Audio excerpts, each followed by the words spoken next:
Music में ऐसा एक ताकत है कि जिससे आपके मन की शांति जो है वो एकदम एकत्रित, आप अगर मान लीजिए किसी को बीपी है, शुगर है, हमने इस पे रिसर्च भी किया हुआ है, तो उनका कंट्रोल में आ जाता है। जैसे वो 5 दिन 6 दिन मॉर्निंग के टाइम में हम उनको संगीत सुनाते हैं, वाद्य यंत्र के द्वारा, गाने के द्वारा, डांस के द्वारा भी, नृत्य के द्वारा, जिससे वो उनका बीपी, शुगर ये सब कंट्रोल हो जाता है। ये थेरेपी पे हम लोग रिसर्च कर रहे हैं।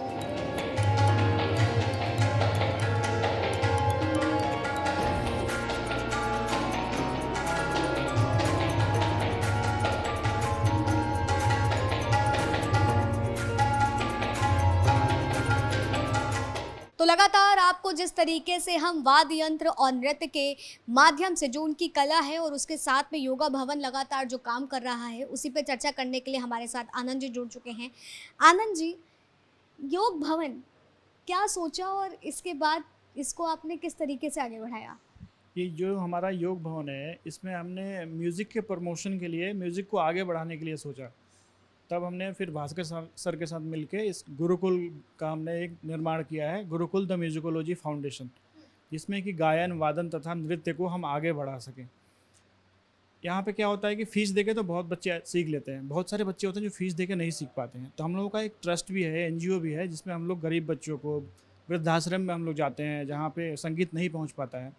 तो ये सब म्यूज़िक को हम लोग यहाँ गाँव-गाँव तक पहुँचाने का हम लोगों का टारगेट है। तो मतलब जो बच्चे इस कला से इस वजह से आर्थिक तंगी हाल की वजह से जुड़ नहीं पाते तो आप उनको फ्री योजनाएं देते हैं और उसके साथ में आप वृद्ध आश्रम भी जाते हैं जहां पर उन लोगों को भी आप मनोरंजित कर सकते जी, जी, जी, वहाँ भी हम लोग जाते हैं। वहाँ पे हम लोग, उनको तो म्यूज़िक सुन के इतना खुशी होता है, हम लोगों को इतना खुशी होता है कि वो जब खुश होते हैं ना, तो ऐसा लगता है कि मतलब हम लोगों को क्या मिल गया।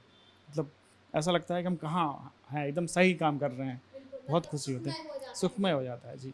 जैसे आपने बताया आप इस तरीके के काम भी करते हैं, लगभग अब तक आपने कितने बच्चों को ऐसे शिक्षित कर दिया है? इसमें फील्ड में मान के चलिए कि अभी एक यहाँ नन्नक फाउंडेशन है, वो भी एक ट्रस्ट है, वहाँ हम लोग जाते हैं। वहाँ 30-35 बच्चे हैं। एक साईं मंदिर है हमारे डेल्टा 3 में, वहाँ पे साई पाठशाला करके है, वहाँ पे लक्ष्मी मैम बच्चों को फ्री में शिक्षा देती हैं, मतलब पढ़ाई, एजुकेशन के फील्ड में। तो उन बच्चों को हम लोग शिक्षा म्यूज़िक के माध्यम से शिक्षित करते हैं। हम आ रहे थे, आपके बारे में चर्चा भी कर रहे थे, आपके बारे में जानकारी भी प्राप्त कर रहे थे, तब हमें ऐसा पता चला कि आप इसी संगीत वादन यंत्र के माध्यम से लोगों को जो बीमार हैं, अस्वस्थ हैं, आप उनके लिए भी काम करते हैं। वो क्या चीज़ें हमें समझाएं? हाँ, उसमें है कि इसमें हम लोग कहते हैं कि इसको म्यूज़िक थेरेपी कहते हैं।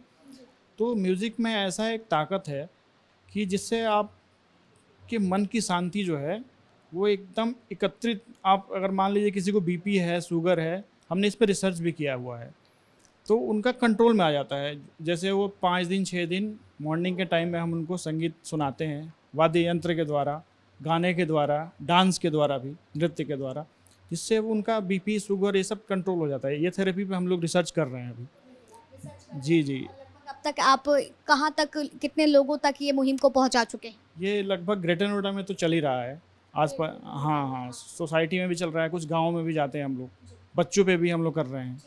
आनंद जी, जो आप काम कर रहे हैं बहुत ही, अगर देखा जाए, सराहनीय काम है।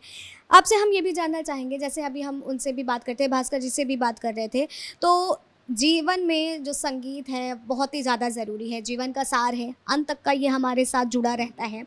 लेकिन उस दरमियान हमें ये भी पता चला कि आपका भी जो जीवन रहा है वो संघर्षमय रह रहा है। तो आप उस जीवन से कैसे निकल करके और आज आप लोगों की ज़िंदगी को बना रहे हैं, उसके बारे में थोड़ा बताएं। इसमें सबसे बड़ा योगदान हमारे पिताजी का है और गुरुओं का है, क्योंकि ये संगीत जो है ना, गुरु शिष्य परंपरा के अंतर्गत ही चलता है। अगर गुरु का सानिध्य नहीं हो ना, तो ये संगीत हम पूरा नहीं कर सकते हैं। पूरा तो खैर हो भी नहीं पाता है। संगीत वो है, समुद्र का एक बूंद पानी समझिए, वो आ जाए हमारे अंदर तो पार लग जाता है। तो इसमें हमारा सबसे बड़ा योगदान पिताजी का रहा। सबसे पहले गुरु पिताजी थे, मम्मी थी, जिन्होंने हमको इसमें ढाला। और मैं 4 साल का था तब से उन्होंने मुझे तबले वादन में सीखने के लिए डाला। मुझे याद भी नहीं है, पिताजी बताते थे कि आप 4 साल के थे। उसके बाद मम्मी का योगदान रहा, फिर गुरु लोगों का प्यार मिला। इसमें आगे बढ़ने में सबसे बड़ा योगदान गुरु लोगों का भी है कि उनके सानिध्य में रह के। और सबसे बड़ी चीज़ है कि जो संगीत है ना, वो गुरुओं का देन तो है ही, और इससे आपका संस्कार डेवलप होता है। जो प्रथाएं हैं, संस्कृति है, उसमें वापस लौटते हैं, वापस लौटते हैं। पुनः अनुसरण करते हैं। जी जी जी।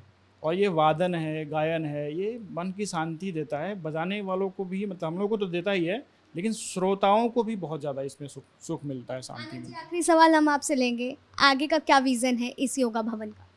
आगे का विज़न है हम लोगों को योग भवन के साथ मिलके और गुरुकुल को साथ में लेके चलना है और म्यूज़िक को बहुत आगे बढ़ाना है। मतलब इतना आगे सोचा है हमने कि गांव-गांव तक तो जाए, दूसरे देशों में भी जो हमारे जो हिंदुस्तानी म्यूज़िक है, क्लासिकल म्यूज़िक है, इसको आगे बढ़ाना है। मेन मोटो हमारा यही है। मेन मोटो यही है, क्लासिकल म्यूजिक। हाँ, सब सीखें। तो भास्कर जी जो नृत्य सिखाते हैं वो भी क्लासिकल, भरतनाट्यम, यही सारे नृत्य? हाँ हाँ, कथक, भरतनाट्यम कंटेम्प्रेरी में भी है उनका, और कथक भी हमारे यहाँ होता है, भरतनाट्यम भी होता है। तो हम लोग डांस, गायन, वादन, असल में जो संगीत की परिभाषा होती है ना, वो होती है कि गाना बजाना और नाचना जब तीनों आपस में मिलते हैं तो संगीत बनता है, सुरमय ताल, सुरमय ताल। तो इन तीनों का कॉम्बिनेशन हम बनाने की कोशिश कर रहे हैं और हर किसी के पास जाए, पैसा इसमें बीच में नहीं आना चाहिए। हाँ। तो देखिए, आनंद जी ने बताया और भास्कर जी से भी हमने चर्चा करी तो उन्होंने तमाम चीज़ों का इसमें जिक्र किया कि अगर देखा जाए तो ज़िंदगी में संगीत, नृत्य और वादन, इन तीनों का मेल गठजोड़ी है जो हर एक जीवन को जो है लगातार आगे बढ़ाता है और उसके साथ में जीवन के सार को, यानी कि जीवन के अंत तक का हमारे साथ जुड़ा रहता है। अगर कोई व्यक्ति अस्वस्थ है तो उसके जीवन में अगर संगीत की धुन घुल जाए तो उसका अस्वस्थ जीवन भी स्वस्थ हो जाता है। और इसी के साथ अगर हमें आज ज़िंदगी में कुछ सीखना है और रोज़गार का माध्यम जिस तरीके से संगीत, वादन, ये तमाम चीज़ें बनी हुई हैं उसको तो हम देख ही सकते हैं। और जिस तरीके से अगर बात की जाए, योगा भवन लगातार लोगों को रोज़गार देने का भी इसके माध्यम से काम कर रहा है, उसकी कला को, जो उनके अंदर एक कला है उसको उजागर करने का काम कर रहा है, वो बेहद ही सराहनीय है। फिलहाल तब तक के लिए आप बने रहें सौगंध टीवी पर। कैमरा पर्सन सुमित के साथ आस्था तिवारी। आप देख रहे हैं सौगंध टीवी, सौगंध वतन की।